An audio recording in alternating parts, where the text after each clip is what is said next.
उपस्थित मेरी प्रिय आत्माओं, करुणा निधान भगवान का मंगलमय विधान आप सभी के लिए कल्याणप्रद हो, यह मेरी आंतरिक शुभकामना। यहाँ पर कल से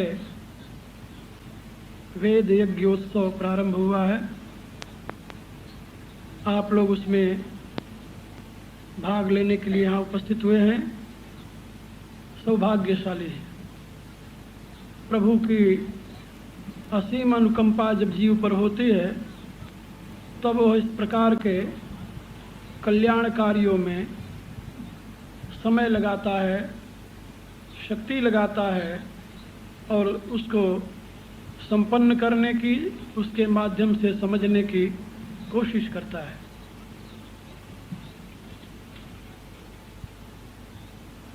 ये पहला अवसर है कि मिशन के माध्यम से यहाँ यज्ञ का आयोजन हुआ है।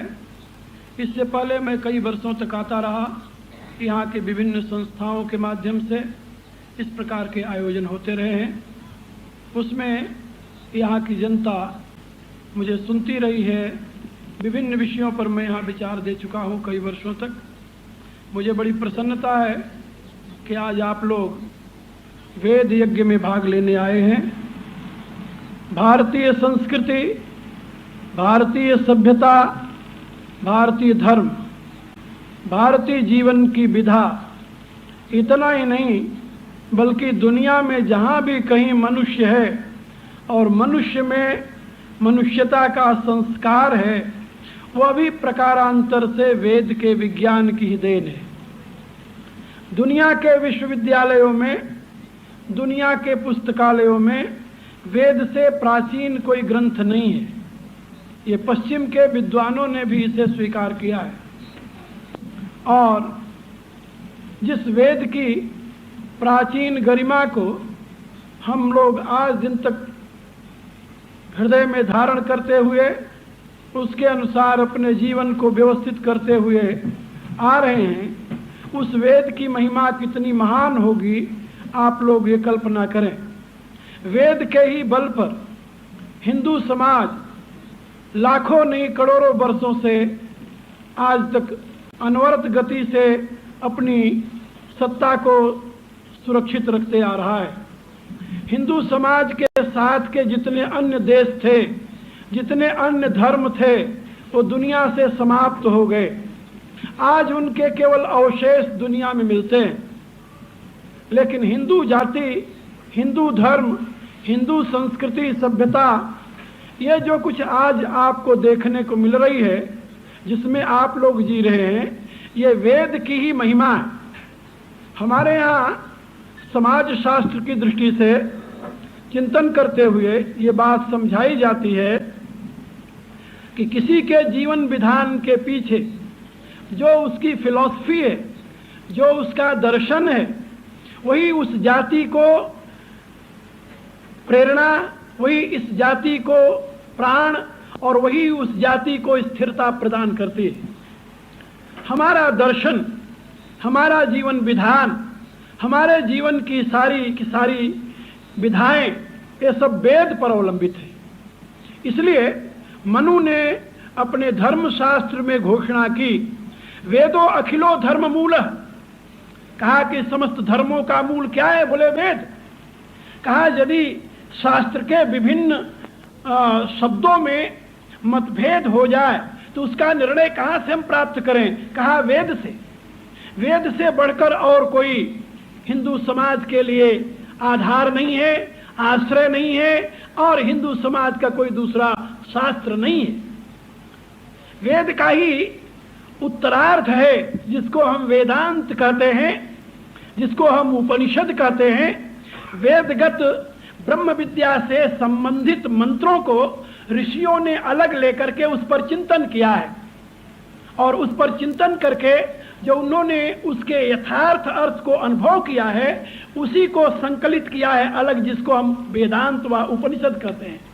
वेदांत माने होता है वेद का सार, वेद का एसेंस, वेद का अंतिम शिरोभाग। इसलिए वर्तमान के जितने आचार्य हुए बौद्ध धर्म के पश्चात जब बौद्ध विचारधारा का विकास हुआ, भारत में भगवान बुद्ध वेद विरोधी नहीं थे, लेकिन बाद के बौद्धों ने वेद का विरोध करना शुरू किया। उसमें कारण था कि वेद का कर्मकांड उसमें बड़े विकृत रूप में भारत में फैला था, और उस कर्मकांड की निकृष्ट अवस्था को देख करके भगवान बुद्ध को बड़ी दया आई, बड़ी पीड़ा हुई, उनको व्यथा हुई। उसके खिलाफ उन्होंने आवाज उठाई। वेद के शब्दों का अर्थ लौकिक भाषा में समझना बड़ा मुश्किल है, लेकिन दुर्भाग्य ऐसा था कि तत्कालीन लोगों ने व पुरोहितों ने वेद का गलत अर्थ लगा करके उन्होंने वेद के वैदिक भाषा को लौकिक भाषा में उसका अर्थ समझ करके एक अनर्थकारी विचार दे दिया, अनर्थकारी विधियां बना दी। उन दिनों गोमेध यज्ञ के नाम पर गऊ को काट करके उसके मांस का हवन करते थे। अश्वमेध के नाम पर घोड़े को काट कर उसके मांस का हवन करते थे।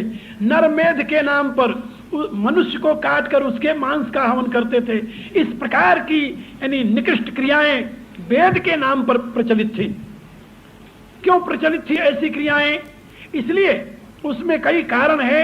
अब इस समय उस इतिहास को बताने का समय नहीं है, लेकिन केवल इतनी बात मैं आप लोगों से कहूंगा कि बुद्ध काल में कर्मकांड इतना विकृत रूप धारण कर गया था कि भगवान बुद्ध को उसका निराकरण करने के लिए एक स्वतंत्र आवाज उठानी पड़ी, और उन्होंने लोगों से शास्त्रार्थ करने से बचने के लिए कहा कि यदि ऐसी बातें वेद में हैं तो हम उसको नहीं मानते, और उपनिषदों की बातों को, दर्शन शास्त्र की बातों को, जो वेद के मूल सिद्धांत हैं उनकी बातों को भगवान बुद्ध ने प्राकृत भाषा में, अपनी बोलचाल की भाषा में वहां की जनता को समझाया। उसके बाद में जितने आचार्य हुए उन सभी आचार्यों ने वेद के कर्म कांड को एक तरफ रख दिया। आचार्य शंकर, आचार्य रामानुज, आचार्य वल्लभ, माधव निम्बार्क, चैतन्य महाप्रभु, रामानंद आदि जितने आचार्य हुए, इन सभी आचार्यों ने वेद के कर्म कांड के भाग को अलग रख दिया। उन्होंने कहा कि इससे मनुष्य का उत्थान नहीं होने का, इससे मनुष्य को सदगति नहीं मिलने की, इससे मनुष्य का कल्याण नहीं होने का। इसलिए उन्होंने वेद का उत्तरार्ध जो वेदांत है, उस वेदांत के ऊपर उन महापुरुषों ने भाष्य लिखे। उपनिषदों के ऊपर, जिसको वेदांत कहते हैं, उसके ऊपर भाष्य लिख करके उन्होंने सनातन धर्म की पुनः प्रतिष्ठा की, और उस धर्म से जो कर्मकांड का निकृष्ट रूप था उसको निकाल कर बाहर फेंक दिया, और उसके विशुद्ध उपासना में साधनों को, जो सात्विक था, सरल था, सरस था, जो जीवनोपयोगी था, उसकी पुनः प्रतिष्ठा की। हिंसामयी वृत्ति का निराकरण करते हुए उन्होंने अहिंसामय यज्ञ की पुनः प्रतिष्ठा की। तो मैं आप लोगों को केवल ये बता रहा था कि ये वेद, जब भी हिंदू जाति को संकट आता है, हिंदू जाति गर्त में गिरने लगती है, कोई न कोई महापुरुष का उदय होता है, और इसी वेद को आधार, आश्रय बना करके पुनः हिंदू समाज को प्रतिष्ठित कर देता है। ये परमात्मा की अमर वाणी है, ये शाश्वत सत्य की घोषणा है। और मैंने अपने अनुसंधान के आधार पर ये कई बार बताई है, कई बार इस बात को बताया है कि वेद में जितनी बातें हैं वो सब अनुसंधान से अनुभूत बातें हैं। हमारे ऋषियों ने कोई ऐसी बात नहीं कही जो वैज्ञानिक दृष्टि से परम सत्य न हो, परम सत्य न हो। और वेद का, जिसको हम कर्म कांड की बात अभी बता रहे थे, सही माने में वेद का प्रयोजन कर्म कांड में नहीं है, लेकिन मनुष्य की ऐसी वृत्ति होती है, जब तक वो कुछ रिचुअल न कर ले, जब तक पूजा पाठ न कर ले, तब तक उसे संतोष नहीं होता। केवल ज्ञान से संतोष नहीं होता, इसलिए ऋषियों ने उसके साथ जोड़ दिया। नहीं तो वेद के जो मंत्र हैं और उन मंत्रों का जो कर्मकांड में प्रयोग है, उसका कोई आपस में मेल नहीं खाता। मंत्रों का जो अर्थ है और कर्मकांड की जो क्रियाएं हैं, उससे उसका कोई दूर का संबंध नहीं है, लेकिन फिर भी कर्मकांड में उन मंत्रों का प्रयोग होता रहा है। इसलिए मैं आप लोगों से बता रहा था कि वेद ही हिंदू सनातन धर्म का मूल आधार है, और हमारे पूर्व के ऋषियों ने, सभी महापुरुषों ने इस वेद विज्ञान के बल पर ही इस शाश्वत सनातन धर्म को अमर बनाया है। आज भी 900 वर्ष तक मुसलमान भारत में शासन किए, 200 वर्ष तक ये ब्रिटिश के लोग क्रिश्चियन शासन किए। इतने वर्षों तक संघर्ष करते हुए भी जहां इस्लाम धर्म गया, जहां क्रिश्चियन धर्म गया वहां की जाति बची नहीं, दुनिया के सारे संस्कृतियां और धर्म नष्ट कर दिए गए। लेकिन हिंदू समाज, हिंदू धर्म, हिंदू जाति आज भी अपने आप में सुरक्षित है केवल वेद के बल से। उसके अमर विज्ञान को आश्रय बना करके हमने दुनिया में अपने आप को अमर बनाया है, और हमारे अमरत्व का यही एकमात्र कारण है, यही एकमात्र आधार है कि हम वैदिक विज्ञान के बल पर अपने जीवन की प्रतिष्ठा किए हुए हैं। वेद ने हमें जिन जिन विषयों से, वेद ने हमें जिन जिन स्तरों पर, वेद ने हमें जिन जिन विधाओं से जीवन के विकास की व्यवस्था दी है, उस पर मैं यहाँ विचार करूंगा। अभी तो 7 दिन का कार्यक्रम 6 दिन का है, आप लोग उस पर सुनेंगे। एक एक करके मैं बताऊंगा आप लोगों को कि वेद के यानी विज्ञानानुसार हमारे जीवन की विशिष्टता क्या है, सनातन धर्म की जो महिमा है, सनातन धर्म का जो वैशिष्ट्य है, उसकी जो विशेषता है, वो वेद के किन किन सिद्धांतों के बल पर है, ये बातें मैं यहाँ आप लोगों को बताऊंगा। बड़ा अच्छा विषय रहा है। मैंने भारत में रहते हुए भी सुना कि इस बार ब्रह्मर्षि मिशन के माध्यम से वेद यज्ञ होने जा रहा है, वहां पर वेद के ऊपर विचार देना पड़ेगा। तो मुझे बड़ी प्रसन्नता हुई कि मैं वहां के बंधुओं को वेद की रहस्यमयी वाणी को उनके उपयोगी दृष्टिकोण से कुछ बताऊंगा, जिससे वो अपने धर्म पर, अपनी संस्कृति सभ्यता पर और अपने इस वैदिक विज्ञान पर गौरव अनुभव करेंगे। ऐसी अभिलाषा से यहाँ पर अब कुछ दिनों तक सत्संग चलेगा। आज समय बहुत हो गया है। केवल जो मंत्र मैंने अभी प्रार्थना में कहा है, दुनिया भर के मनुष्यों के लिए उससे और श्रेष्ठ कोई प्रार्थना परमात्मा से नहीं की जा सकती। विश्वानि देव सवितर दुरितानि परासु। हे विश्वानि देव, हे विश्व के आधार देव, हे सविता, सविता माने सृष्टिकर्ता, रचयिता, विस्तार करता। जो कुछ भी दुनिया का विस्तार हुआ है, इस विस्तार को करने वाला जो परमात्मा है उसका नाम सविता है, और इसीलिए उसे विश्वानि देव कहते हैं। तो विश्वानि देव सवितर दुरितानि परासु। हे परमात्मन, हे जगत का विस्तार करने वाले, हे विश्व के अधिपति भगवान, हमारे जीवन में जो कुछ दुरित है, दुरित माने दोष, दुरित माने वह अपवित्रता, दुरित माने वह निकृष्टता, वह हे भावना जिससे हमारा पतन होता है, जिससे हमारी दुर्गति होती है, दुरितानि परासु, वह हमारे से आप दूर कर दें। क्योंकि मनुष्य अपने बल से यदि चाहे कि अपनी कमजोरी को, अपनी निम्नता को, अपनी हेयता को, दीनता को, अपनी इस दूषण युक्त प्रवृत्ति को दूर कर देगा, तो ये उसकी भ्रांति मात्र है। क्योंकि हमारे जितने साधन हैं अपने को पवित्र बनाने के लिए सभी दूषित हो चुके हैं। तुलसीदास जी ने अपनी विनय पत्रिका में इस विषय में कहा है कि हमारे कोई भी साधन अब पवित्र नहीं रहे। जिस बुद्धि के बल पर हम अपने को पवित्र करने की चाह रखते हैं, वो बुद्धि भी दूषित है। गीता में भगवान ने कहा, इंद्रियाणि मनोबुद्धि रस्याधिष्ठान मुच्यते। काये हमारी वासनाएं जो हैं वो हमारी इंद्रियों में, हमारे मन में और हमारी बुद्धि तक घुस गए हैं, ये बुद्धि को भी दूषित कर दिए हैं। तो जो हमें निर्दोष बनाने के साधन मिले हैं, उन सबको वासनाओं ने, इच्छाओं ने, कामनाओं ने दूषित कर दिया है। इसलिए अब हमारे में शक्ति नहीं रही कि हम अपने आप को पवित्र कर सकें, अपने आप को निर्दोष बना सकें। इसलिए हम प्रभु से प्रार्थना करते हैं, विश्वानि देव सवितर दुरितानि परासु। जो कुछ दुरित है, दोष है, अपवित्रता है हमारे जीवन में, हे प्रभु उसको आप दूर करें। और हमारे बस का नहीं कि जो ऑस्पिशियस है, कल्याण करे, मंगल करे, उसको हम पकड़ कर ले आवे, हमारे बस का कहां है।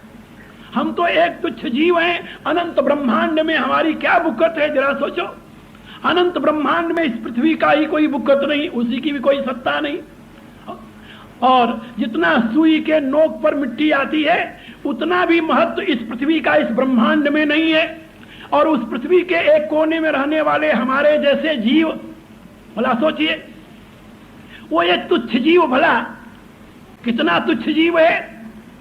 आजकल का वैज्ञानिक बताता है कि पुरुष के एक बूंद सीमन में बीज जो होता है, जिससे बच्चा पैदा होता है, उसमें 5 अरब जीवाणु होते हैं, 5 अरब। और उन 5 अरब में से एक जीवाणु होता है जिसको क्रोमोसोम कहते हैं। और वो एक क्रोमोसोम 5 अरब क्रोमोसोम्स में एक क्रोमोसोम स्त्री के एक के साथ मिलकर के गर्भ बनाता है, उसी से मनुष्य पैदा होता है। अपनी बुकत क्या है समझ गए? एक बूंद का 5 अरबवां हिस्सा, एक बूंद का 5 अरबवां हिस्सा, यह है हमारी जड़। अब इतनी तुच्छता को अपने देखते हुए भला आप कल्पना करें, अपने में कौन सी ऐसी सामर्थ्य है कि हम सारे कल्याणकारक तत्वों को अपने में समेट लावें? है कोई अपने में बल? नहीं है। इसलिए चाहे हम 5 यानी एक बूंद का 5 अरबवां हिस्सा ही क्यों नहीं, लेकिन है तो परमात्मा के अंश। ममैवांशो जीवलोके जीवभूत सनातन भगवान कहते हैं, है तो परमात्मा के अंश, है तो परमात्मा के ही संबंध में उनकी ही एक किरण। तो इसलिए हम परमात्मा से प्रार्थना करते हैं कि हे प्रभु, हमारे से दोष आप दूर करें और हमारे में जो कल्याण करे उसको आप भर दें। तो विश्वान देव सवितर दुरितानि परासुव यद भद्रम तन्न आसुव। हे प्रभु, जो कुछ दुरित है हमारे से दूर कर दें और जो कुछ कल्याण कारक है वह हमारे में आप ले आवें, हमारे में भर दें। इसी प्रार्थना के साथ मैं प्रभु से बार बार उनके चरणों में विनम्र निवेदन करते हुए, आप सबके कल्याण की कामना करते हुए अपने विचारों को आज यही विश्राम दूंगा। कल से आप लोगों को अच्छी प्रकार से इस वैदिक विज्ञान के विषय में बहुत सी बातें समझाऊंगा और आप लोग क्रमशः उसको आकर के सुने और जो बातें आप सुने मनन करें। एक बात और मैं आप लोगों से कहूंगा, जिसको कोई शंका हो उसमें बड़े प्रेम से मेरे पास आकर उसका निवारण भी कर सकता है, समझने के लिए, और उससे जिससे कि सनातन धर्म का यथार्थ रूप उसके समझ में आ जाए, वैदिक विज्ञान की महत्ता सही रूप में वो समझ ले। और जितने दिन तक मैं हूं मेरा लाभ उठाइए आप लोग, आपका कल्याण होगा। प्रभु आपको मंगल पथ पर चलने की सामर्थ्य प्रदान करे। इसी शुभकामनाओं के साथ मैं अपने विचारों को विश्राम देता हूं। मेरे साथ प्रार्थना कर लें प्रभु की। ओम भूर्भुवः स्वः